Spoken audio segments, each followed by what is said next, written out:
Mucuna versus Parkinson. Mucuna as a complementary treatment for Parkinson's disease.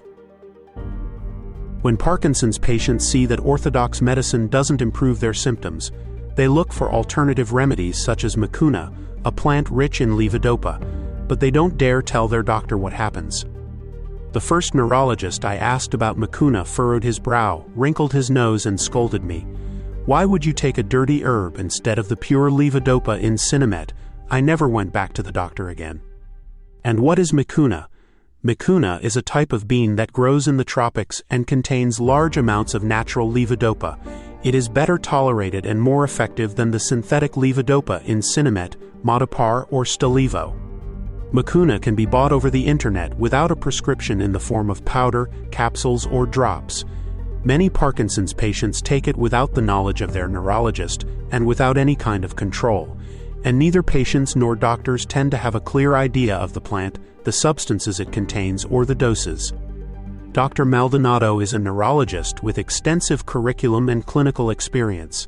In his book Mucuna versus Parkinson, the aim is for patients taking Mucuna to be well informed about its properties, indications, and dosage, as well as their doctors. Levodopa is a natural substance found in meat and some plants such as broad beans. Levodopa remains the best treatment for Parkinson's disease. There is also levodopa that is synthesized in a laboratory and sold by the pharmaceutical industry in the form of Cinemet, Modipar or Stalevo tablets. All doctors know that there is levodopa in common beans. A plate of common beans contains almost the same amount of natural levodopa as half a tablet of Cinemet. Mucuna is a type of bean, a legume like peas or peanuts, but it grows as a climbing shrub in tropical regions. The pods are covered with orange hairs that are very irritating when they touch the skin, causing intense itching or pruritus, hence its name, Mucuna pruriens. Mucuna has been used in Ayurvedic medicine for over 2,000 years for Parkinson's disease, and as an invigorating aphrodisiac. Curiously, in some places bats help with pollination. By eating the nectar from the flowers, they carry the pollen in their ears. The seeds may be black, white, or reddish. The extract from the seeds is used for its high content of levodopa, the precursor of dopamine. Mucuna is no longer an herbal remedy. It is now considered a pharmaceutical product due to its high concentration of levodopa. For some people, Mucuna is better than Cinemet or Modipar. Natural levodopa from Mucuna has advantages over synthetic levodopa.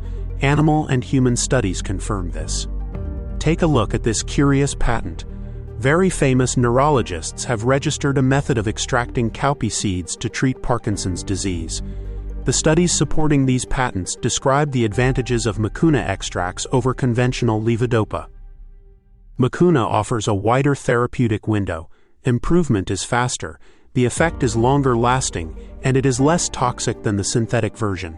Very importantly, the use of synthetic levodopa can be delayed in patients treated with Mucuna.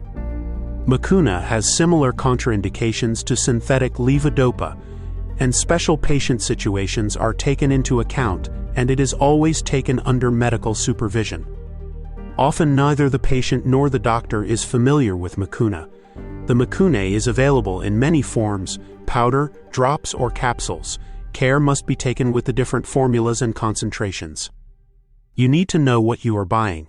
Some Mucuna preparations don't disclose their ingredients, others don't comply with what their label claims, and sometimes the real difference is very big. A very interesting chapter in the book is the description of case studies on how to start taking Mucuna. Each case is different. Depending on the age of onset, the stage of development, the medications taken, and the medical contraindications. The treatment plan with Mucuna will vary. A patient diagnosed at 55 is not the same as one diagnosed at 75, and the treatment of a PD patient who has never taken levodopa will be different from a patient who has taken it with carbidopa or entacapone or other drugs. Mucuna has been called the levodopa of the poor because it has been considered for use in third world countries. Many Parkinson's patients there go untreated because they cannot afford Cinemet or Modipar, which cost $1.50 a day.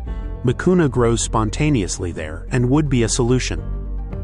Buying Mucuna on the internet seems easy, but it is risky because there is a wide range on offer and the information is scarce and confusing. You can consult another of my books, Mucuna vademecum, and if you want to know more, this other one, Everything you always wanted to know about Mucuna but were afraid to ask your neurologist.